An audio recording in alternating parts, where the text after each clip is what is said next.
Now let's take a look at what's making the headlines on the papers around the world this morning. We kickstart with this day.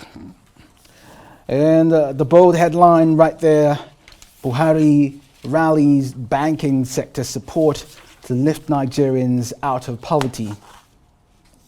15 trillion infra corp ready in October, says Emmanuel. Another screaming headline, one relating to value-added tax. Wike goes to Supreme Court, wants stay of execution nullified. And finally, from this day newspaper, President seeks Senate approval for $4.179 billion and 710 million euros external loans. And on another Nigerian newspaper, The Nation, the big headline here on the front page of The Nation says the battle for the value-added tax collection shifts to Supreme Court. Rivers State seeks to upturn status quo order, and bill passes second reading in Ogun State. That can be found on page 4. Another headline here that gets our attention is right at the top of The Nation. The president seeks approval for 4 billion euros to fund budget. That's on page 5. And to the Nigerian Guardian now, it focuses on President Buhari's borrowing plans. The paper says the president is overlooking 33 trillion naira debt burden and he's seeking fresh 2 trillion naira loans. That's the bold one making the front page of the Nigerian Guardian this morning. Another one that may strike your interest says, sit at home, gunmen kill Anglican priest, set vehicles ablaze as IPOP dissociates group from violence. A quick look at the Punch newspaper. Experts, others carpet National Assembly as Buhari plans $4 billion, 710 million euros borrowings. E-payment transactions rise by 85.52% in 1 year. And right there, some pictures of protesters, indigenous nationalities protest at the UN, warn against Nigeria's disintegration. And now to some international papers. The Daily Telegraph here, the big headline right on the left of the paper, spectre of winter lockdown returns. Boris Johnson warns of pivot point in pandemic and says he will take whatever action necessary. And there's an interesting picture here of the left-wing Democrat Congresswoman Alexandria Ocasio-Cortez at the Met Gala wearing a dress which has the writing "Tax the Rich." She has gotten so much criticism for this dress. What a way to protest. Taxing the rich at the event for the rich. But let's move on now to The Guardian. It's leading with a warning that up to 7,000 people a day could be admitted to hospital with COVID-19 in England next month unless government introduces stricter measures. The front page of The Guardian this morning. And for the press review, Emmanuel Bello joins us now from our offsite studio. Good morning, Emmanuel. A little bird told us earlier that today is your birthday. Happy birthday to you. Is there a cake to celebrate with? Thank you so very much. Very well. Emmanuel, now let's jump into this. Still on value-added tax, Wike goes to Supreme Court, one stay of execution nullified. Your thoughts? Well, it's a story that is not going away very soon, and we've seen the movement of that story, and now it's shifted to the Supreme Court. Is this the end of the road for the debate, or what are we going to see? Already the National Assembly has been prevailed upon not to actually debate the matter, you know. And there are people who tell you that it's, like I keep saying, that it's actually revolutionary. It's the beginning of a new thing.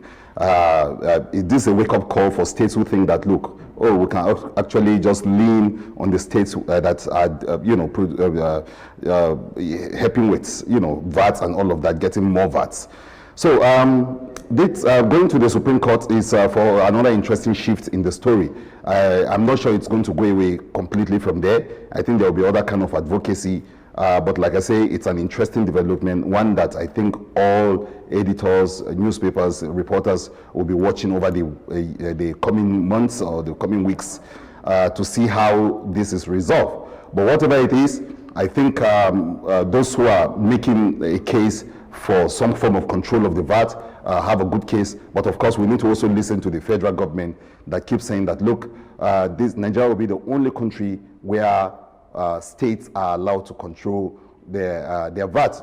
Don't forget that also part of the development of this story is local government saying that also we want to be controlling our VAT. A lot of people think that that's another beautiful one. If local governments actually are empowered to control their VAT, some of the development crises that we are witnessing might be, might be put to the past. So this the developing story is interesting. I think we should focus on it more and see what the future holds for the VAT administration in Nigeria. Yes, Emmanuel, definitely. This is a story that everyone is talking about. It's also in the front page of The Nation. But another story that I want us to talk about quickly is the president seeks approval for $4 billion and 710 million euros to fund the budget. How much more can we borrow, Emmanuel? And you're not the only one kicking against it. The opposition party, PDP, came up to say, look, you are mortgaging our future. And a lot of people are saying that, look, borrowing all the time. What about the mortgaging? What about the fact that we're in a ditch already? Well, how do we get out of this hole? How do we get out of this quagmire of borrowing? And I think most people are not even against borrowing as much as they're against the fact that what is the borrowing doing for us? If you don't benchmark or you don't tag the borrowing alongside some clear-cut development that we can see, a lot of people will question that, and it's not just about the opposition party or those of us in the media asking these questions. A lot of people will ask the question, say, okay, what are you doing with the borrowings? We're already 33 trillion naira down the drain already in the quagmire. So what do you need additional borrowing? Is it about borrowing, or is it about better economic policy, or is it about better planning? As an individual, you ask yourself, how do you spend your monies and vis-a-vis the needs that you have? How do you prioritize? Maybe we need to think about that. Maybe we need to think about more priorities. Which areas are we supposed to focus on spending? Spending itself is not bad. Borrowing is not such a terrible thing altogether in economic parlance and practices. The problem is actually, justifying the borrowing, justifying the spending. That is where the problem is. What can you say? It's not enough to just go to the National Assembly or anywhere to say, I want to borrow. What did you do with the last one you borrowed? So these are the kind of questions that are agitating. And I think what we should do in the newsroom is to actually fact check on some of these claims of the presidency. All right, Emmanuel, definitely questions demanding answers. The problem is not borrowing, but what do you do with it and how do you borrow? It's a recurring headline on the front page of The Guardian, but let's move over to the international papers at this time. Most of them are reporting the briefing from the UK Prime Minister Boris Johnson yesterday. He's sticking to his guns to say no more lockdowns, we'll just have vaccines and testing. Well, he's been saying that. Yesterday we saw more reports on that, where Boris is saying, look, we have to find a way to live with the virus. Anyway, we just have to go back to some form of normal living. But we cannot continue with everyone has done this for close to a year and more months now with the lockdown. So nobody is actually looking forward to another, lockdown, so to speak. But of course, the reality of COVID seems to still be out there. And I think for a responsible government like the UK's, all they're doing is to see ways either to increase the vaccinations or to find ways actually to deal with the crisis of hospitalization and all of that. So I guess it's just a recurring story. We've seen that. I think throughout this week, it's been the same thing, the same concern about the COVID, about lockdowns, allaying the fears of people that think there's a lockdown coming, and also saying that, look, we can find a very fine way of living with the virus and actually walking around our normal lives, around the crisis of the virus itself. Well, Emmanuel, sticking to international papers, we have the Telegraph, and there's an interesting picture on the front cover with the Congresswoman Alexandria Ocasio-Cortez, who was attending the Met Gala, and she had a dress that was boldly written, "Tax the Rich." Now, she has gotten a lot of criticism about this dress.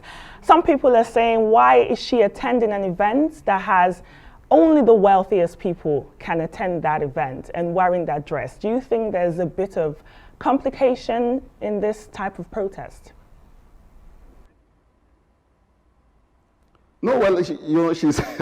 I think AOC, as she's popularly called, is she's very good with some of this kind of dramatic things. And in our own case, right now, she's linked fashion and protest in one good mix. So you have, on one hand, it's a beautiful dress, but it's telling a story.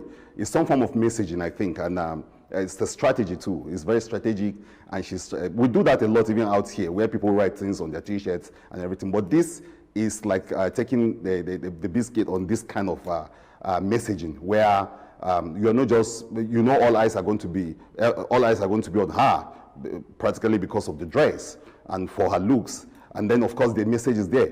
And the message she's passing is, of course, the message that the Democrats have always, she's echoing the position of the Democrats, where they say, look, it's better you tax the top people so that you take care of the few. There's a story we didn't talk about, and that's it's in the Nigerian paper. Maybe we'll have I'm not sure we have more time for that. that, unfortunately, Emmanuel. Thank you so much. And we'll be looking forward to having perhaps birthday breakfast after the show. Happy birthday once again.